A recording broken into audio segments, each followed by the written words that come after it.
Hello everyone, welcome back to the next video. In this video I will show you how you can stream responses from foundation model in Flutter iOS application. So let's get started. So first, here you can see I am just running my application. The application is still building. So so in the meantime what you can do is you can just create a Flutter application first.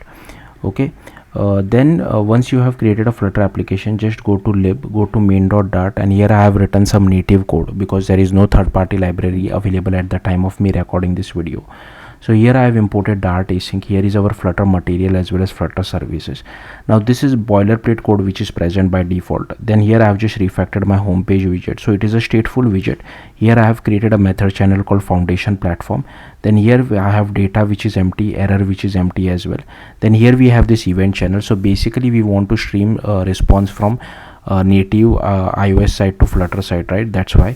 So here you can see our application is running. I'll quickly show you the application. So here I am asking this prompt, which places to visit in India, reply only with places name.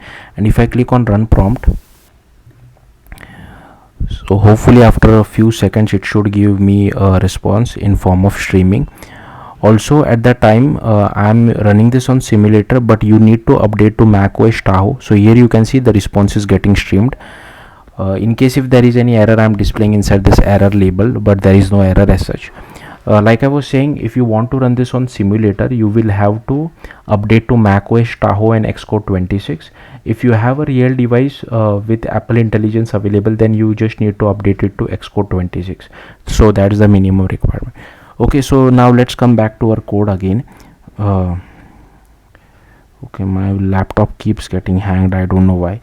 Okay, so here is our event channel and here is our stream subscription. So here we are constantly listening for data, and once we get the data we just update our state over here. Then inside dispose we have cancel our subscription as well.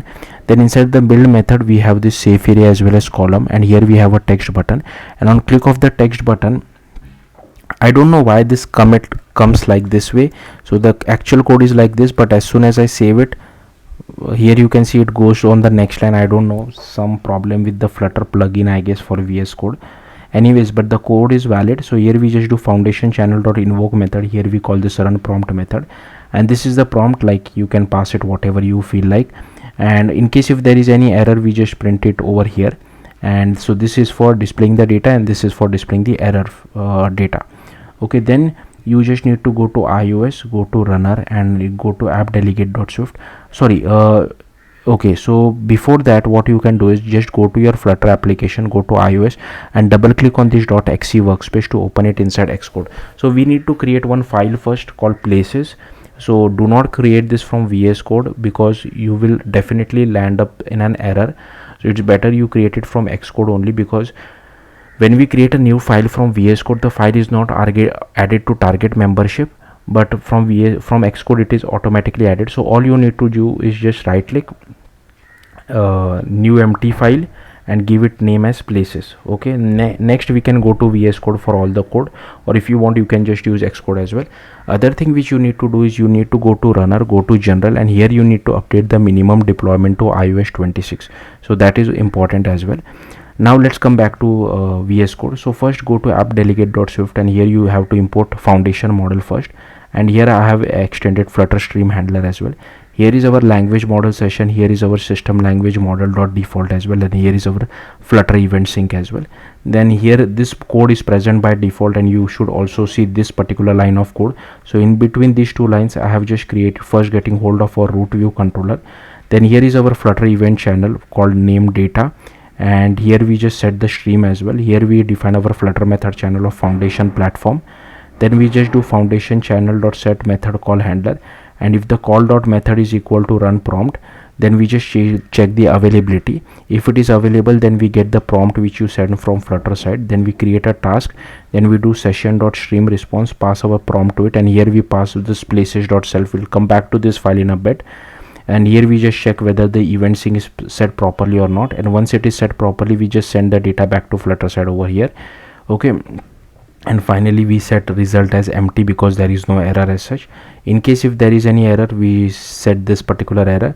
This in case Apple intelligence is not available, and in case if models are not ready or not available, then we send this error, and this is for the default use case as well.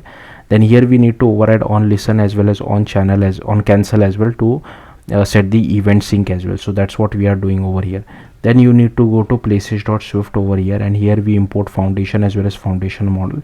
Here I have created one places of @generable, and here we get the name of places, and here I have defined count of 40 places because I want to show you the streaming, right? If I kept it 5 or 10, then you would not be able to see streaming. That's why I've kept it as 40, and this is how the output we should get.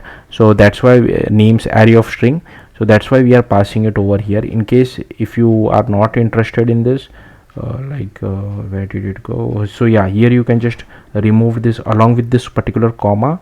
You can remove this particular part as well till here. So yeah, that's all there is to it. If you have any questions, do let me know in the comments. Thank you for watching.